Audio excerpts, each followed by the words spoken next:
Unlocking clarity. Why to avoid passive voice in English. Hello, everyone. Today, we're diving into an essential topic for English learners: why it's important to avoid passive voice. This might sound like a small detail, but it's a crucial part of making your English clear, engaging, and effective. So, let's explore what passive voice is, why it's often best to avoid it, and how you can master using the active voice in your everyday communication. Passive voice occurs when the object of an action becomes the subject of the sentence. For example, in the sentence, "The cake was eaten by John," the cake, the object, is the subject of the sentence, and John, the doer of the action, comes at the end. This contrasts with the active voice, "John ate the cake," where the subject performs the action. Why does this matter? Passive voice can make sentences harder to follow and can obscure who is performing the action. It's like telling a story where the focus is on what happened to the characters, rather than what the characters did. 1. Clarity and directness. Active voice tends to be more straightforward and easier to understand. It puts the subject front and center, making your sentences clearer and more direct. 2. Engagement. Active voice creates more engaging and dynamic sentences. It draws the reader into your narrative, making them feel closer to the action.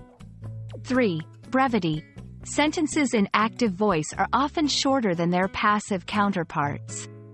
This is because they typically require fewer words to express the same idea, making your writing more concise. 4. Accountability. Using active voice makes it clear who is responsible for an action. This is particularly important in academic and professional settings, where accountability is key. To identify passive voice, look for a form of to be, was, were, is, are, followed by a past participle. The verb form usually ending in ed. If you can add by someone at the end of the sentence, and it still makes sense, it's likely in passive voice. Revising passive voice to active. Find the doer of the action in the sentence. Make this entity or person the subject of your sentence. For instance, change, "The report was completed by the team," to "The team completed the report." We hope this video sheds light on why avoiding passive voice can dramatically improve your English communication. Remember, the goal is to make your writing and speech clearer, more engaging, and more effective. Don't worry about eliminating passive voice entirely. It has its place, especially in scientific writing or when the doer of an action is unknown.